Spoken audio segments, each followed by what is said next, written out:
So let me introduce you to the people. This is Dr. Mustafa Barghouti. He's a Palestinian physician, activist, and a politician who serves as the General Secretary of the Palestinian National Initiative. He has been a member of the Palestinian Legislative Council since 2006, and he's also a member of the Palestinian Liberation Organization Central Council. Dr. Mustafa, thank you so much for the opportunity and for being at MOATS. How are you today? Thank you. Thank you. Good to talk to you. Same. So we are almost 500 days into this monstrous siege of the Palestinian people. Even from afar, let me tell you, from Latin America, you have our deepest empathy and solidarity. And for those listening, tell us where we are today in regard specifically to the conditions of the people of Gaza. Well, we are in the most horrible condition anywhere in the world. The people of Gaza, and we are talking about at least 2.2 million people, and at least 2 million are now in Gaza, are suffering from 3 war crimes that are taking place at the same time. The war crime of genocide, the war crime of collective punishment, including starving people, and the war crime of ethnic cleansing. 4 major cities have been erased to the ground completely. 90% of the people have been ethnically cleansed and forced to leave their homes and are displaced in living in most horrible conditions, without proper food, without clean water, without sufficient medical care, and without shelters. Basically, they're living mostly in tents. And these tents collapse when there is rain or there is wind, as we have had during the last 2 weeks. And on average, every Gazan gets sick 3 times a month. We have 76 medical teams working with Palestinian Medical Relief Society, which I relate to. And these 76 medical teams tell us that who treat about 200,000 people every month, tell us that they are lacking medications, they are lacking medical facilities. They have to take care of many injured people because hospitals cannot cope with all the injured people, and they don't have enough material for dressing. Most importantly, we are talking about a genocide, because no less than 55,000 people have been killed, including 17,000 children, and including at least 13,000 women, and 108,000 people have been injured. If you put this figure together, you are talking about 9% of the population of Gaza. 9% is a huge number. You can apply it to any country. If proportionally you are talking about the United States of America, this means 30 million people killed or injured in less than 15 months. As a matter of fact, the number of Palestinians killed by Israel in the last 15 months is larger than all Americans killed in all American wars since independence in the United States. So that gives you an idea about the scope. 87,000 tons of explosives have been thrown on Gaza, which means 36 kilograms of explosives for each man, woman, and child. It's a terrible situation, and the siege is horrible.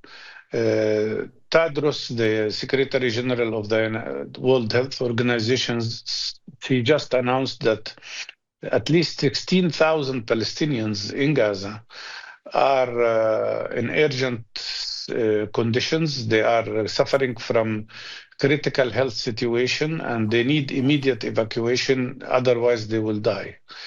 And Israel is preventing them from being evacuated. So according to World Health, to UNRWA, United Nations Relief and Work Agency, what gets to Gaza in terms of humanitarian aid is no more than 6% of its needs. So it's a disaster in every sense of the word. And any country that continues to support Israel with military equipment, like Britain, United States, Germany, and others, is a participant, not only complicit, but a participant in these war crimes. Absolutely. So, Dr. Mustafa, this is truly heartbreaking. Every time we listen to again the statistics, the numbers, the amount, the death, and the complexity of the suffering, it's almost impossible not to be moved by these stories. I appreciate very much the recapitulation of this catastrophe, of this genocide. Having said that, I also can empathize with the fact that being a doctor, being committed to saving life, having this promise, this deep vow of the protection of life must be especially painful for you to witness this inhumanity that is going on. Having said that, do you think that the suffering of the Palestinian people, in a way, it's a signal of the failure of international institution? Is this the end of a liberal order that portrayed itself as a humanist paradigm with all the double standards, hypocrisy, the constant violation of international law? Do we finally see that the justice as a concept, it's only for the strong, the violent, and the brutal? Well, yes, of course, I totally agree. But more than that, I think as Gaza has exposed the world and has exposed completely the so-called world international order. Gaza has revealed the truth and the fact that there is no international law, and there is no international humanitarian law. These laws are applied selectively when it's politically in the interest of Western governments. They apply it, like in the case of Ukraine and Russia.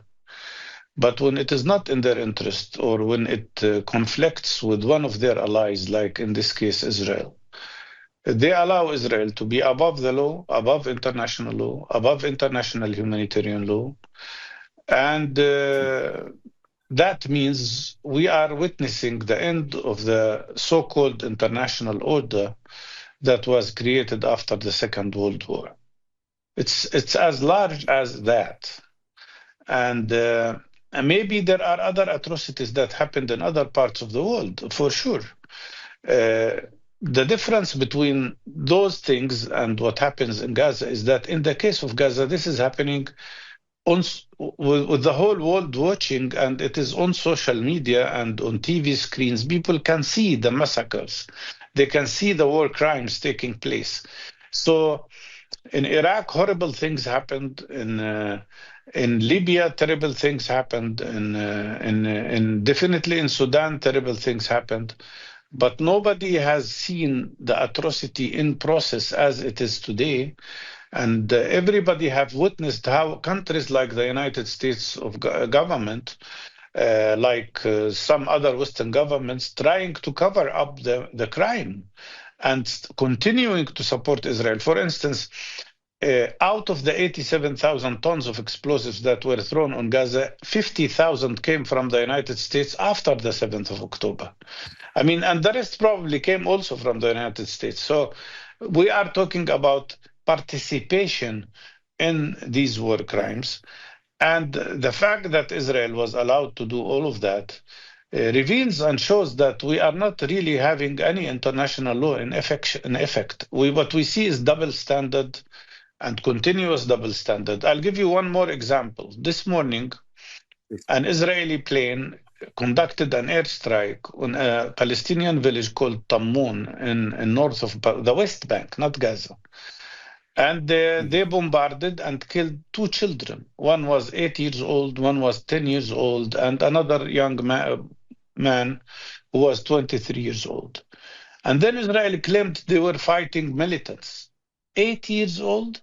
I mean, the fact that Israel, which is occupying us in the West Bank, we are under Israeli military occupation, and they still use their army and their air force to bombard us, who are under occupation. There is no bigger violation of international law as this one. Still, have you heard of any criticism from the British government, from the German government, from the United States government? Of course not. And this is not the first time they do it. They have repeated that in Tulkarem, in Jenin, and in so many other areas in the West Bank. We've lost already in the West Bank more than 835 people. since October 7th. 12,000 Palestinians in the West Bank have been put in jail. 3,500 of them don't know why, because they are under the so-called administrative detention, which means Israel can withhold them for years without even charging them, without them or their lawyers knowing why they are put in jail. It's the worst place on earth where human rights are so much violated. That's the reality of our life. Yeah, without a doubt. It's absolutely insane to see international law being instrumentalized to defend the aggressor, to defend the colonizer, in order to enable the violence to continue and to become. Yeah, and there are a couple of issues that, more than a couple, but let me raise a couple of issues here. They speak about self-defense and the right of self-defense. They say that Israel has the right to self-defense. When was the occupier? Which law in the world says that the occupier has the right to defend itself, but the occupied does not have the right to defend itself? Why it is exclusive for Israel, the right of self-defense? Why we, the Palestinians who are under Israeli occupation, are not allowed to defend ourselves? That is a big question to all Western leaders. And then the second question, are we equal human beings or not? Why we are treated as subhumans? Why this level of dehumanization of Palestinians that is definitely accepted by most Western governments? It's amazing. And I always raise the issue, what's the difference between Anna Frank, who was a Jewish young girl who was killed by the German Gestapo of the Nazi regime in Holland, and Hind Rajab, who was a Palestinian 6-year-old child who was stuck in a car with 6 members of her family. She witnessed how they were killed one after the other. And for 3 hours, and this was recorded, she was calling for an ambulance and screaming and complaining and crying for 3 hours. And when the ambulance managed to get to her, the ambulance was bombarded and she was bombarded and killed. To me, Anna Frank, a Jewish young girl, and Hind Rajab, a Palestinian young girl, are the same. They both suffered from the same atrocity of those who are in power, who have no respect to people's lives and no respect to children's life. That is the reality of what we live in. Absolutely. And as I listen to you, I recall text from Edgar Said, and this notion of how the invaders even constitute the subjectivity of those being colonized, and the accumulative effect that is going to have on the next generations after this much pain, this much suffering, this much grotesque lack of humanity. I think we're now seeing the immediate, tangible, physical violence, but the violence is going to be perpetuated in the new subjectivities that is going to emerge out of this trauma. I think we have to be very much aware that this is not by any means an end to the violence, the aggression, and the suffering we will see for generations to come. I still believe that this is going to be probably the shame of our generation, to have witnesses, as you said, in real time, through social media, all the videos, everything is available, everything is in this form of a spectacle, yet people do nothing. As you said, most powerful politicians and people in a place of power, they're doing very, very little. Regarding that specific point, before moving forward, Doctor, if you allow me, what's your read on the control and censorship of information? Because there's this famous book from John Baudrillard called The Gulf War Never Took Place, where he explains, as you were mentioned, that in the 90s, we had the first relationship with war through television. But this is probably our first experience as a collective society of an experience of genocide mediated through social media. So what's your understanding of this effect? How are we living this experience, and how we can, in a way, resist this banalization of violence? Well, we live in a struggle. I mean, there is a struggle, continuous struggle, nonstop, about the narrative, about the facts, about the information. And from one side, you have mainstream Western media not providing coverage of what's happening in Gaza. Of course, sometimes they show things, but frequently they don't.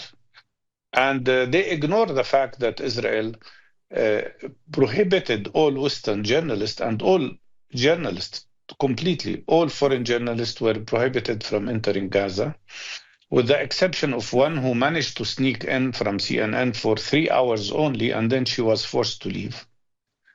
So for 15 months, this is the only war in modern history that was not covered by military correspondents that usually go to war zones and war areas. The only one.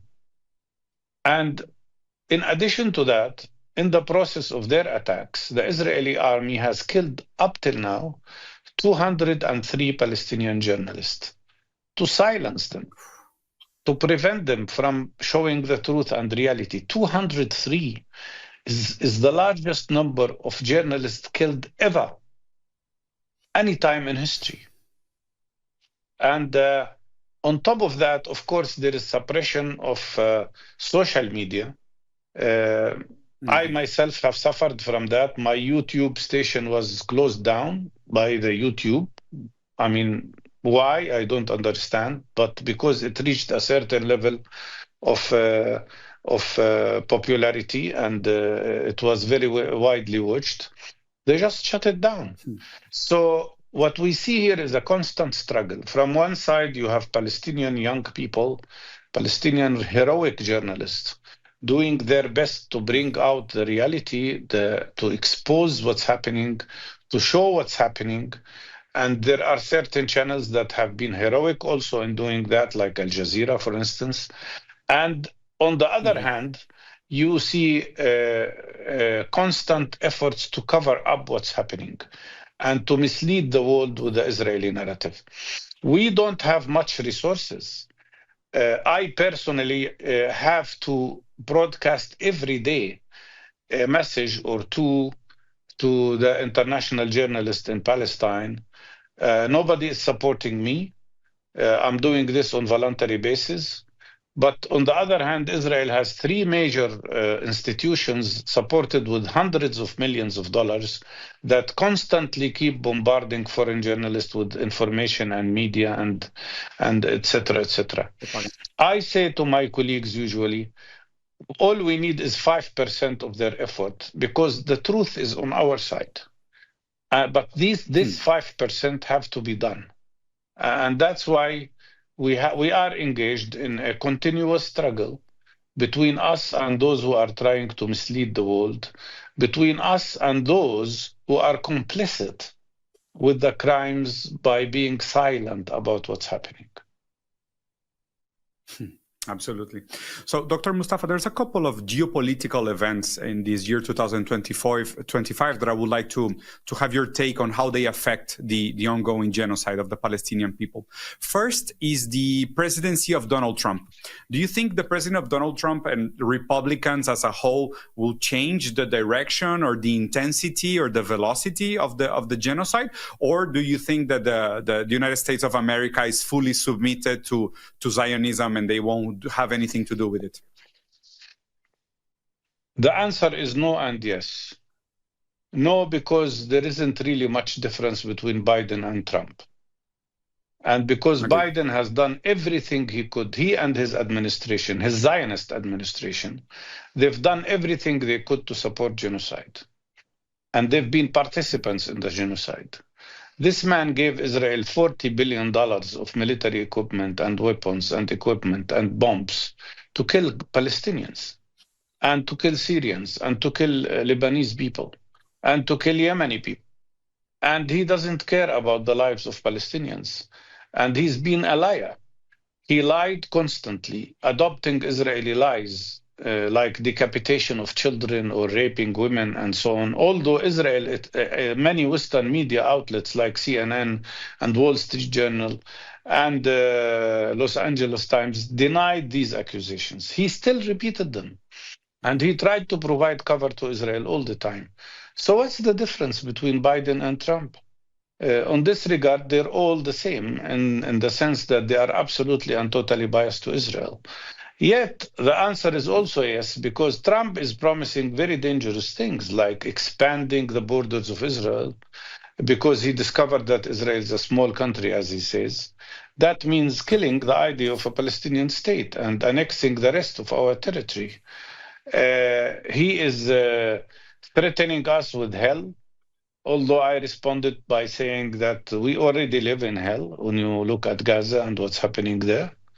But the worst thing that could happen is that he could support Netanyahu's efforts to annex completely the West Bank and kill finally any possibility or chance for the so-called two-state solution. And annexation is a very dangerous matter. Another very high, there are two risks under Trump's administration: annexation, but also ethnic cleansing, a complete and total ethnic cleansing of Gaza. That's a very high risk that we should be watching for and do everything we can to prevent it. Some of the appointments of Mr. Trump are very alarming, like the appointment of Mike Huckabee to become, who was appointed to be the American ambassador to Israel.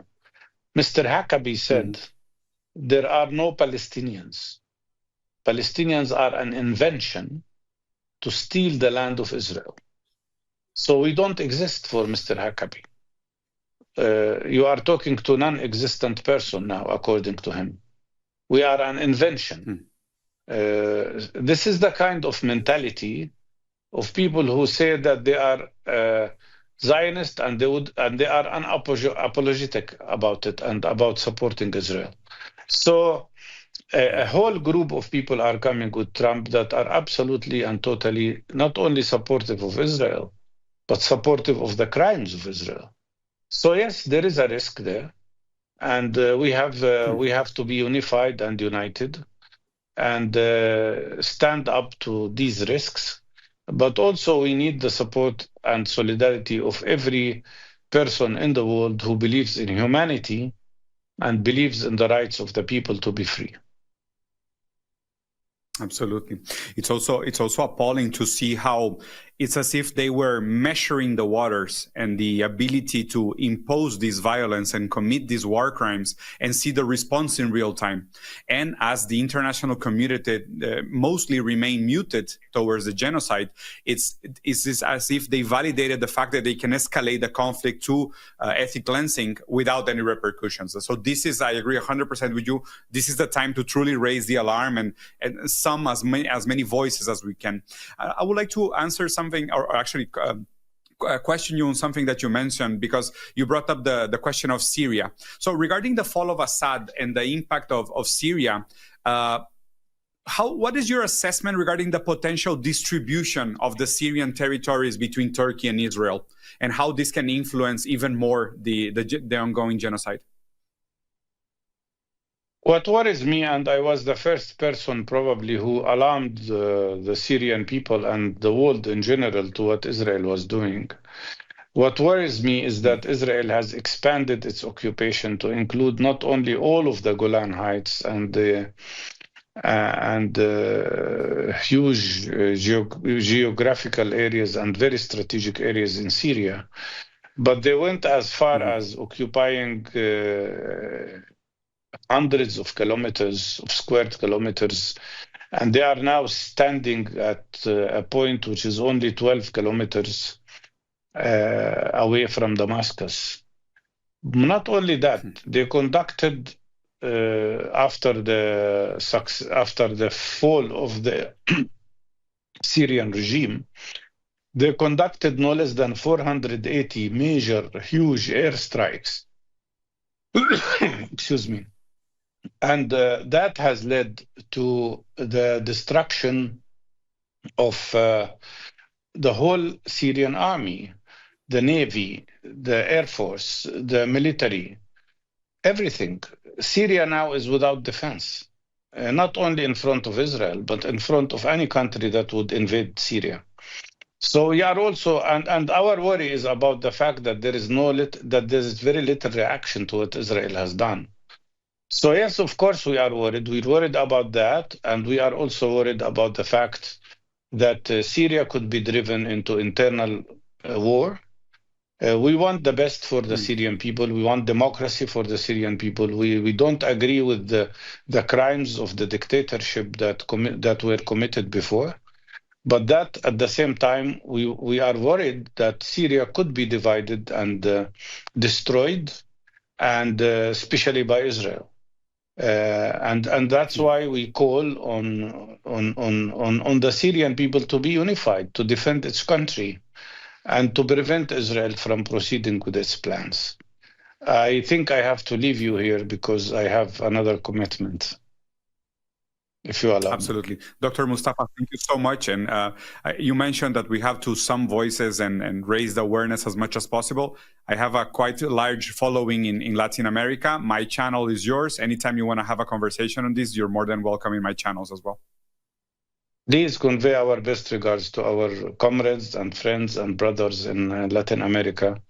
I recently met with the foreign minister of Colombia, and we're very proud of their position, but also Chile and many other countries that have been very supportive of Palestinian rights. Thank you so much. Take care. Thank you so much, Doctor. Have a great day. So that's Dr. Mustafa for us, such a moving and touching conversation. And he mentioned for us the importance of remembering the Palestinian community, the Palestinian heritage, the Palestinian history that is now intended to be erased from history. And as we have mentioned so many philosophers today, I remember Walter Benjamin saying that history is told by the victors. But we will never truly understand history unless we recover the voices of the victims, the voices of the defeated.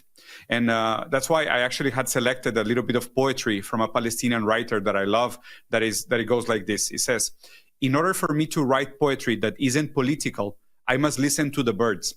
And in order to hear the birds, the warplanes must be silent." It's kind of hard to do poetry and do arts and think about something else where you're being bombarded all the time and being in peril every day and fearing for your life since you are young children. I'm very empathic to this conflict. I hope you guys can empathize with the struggle, and we can raise awareness to the topic. Thank you so much for this interview. We'll be right back with our next guest.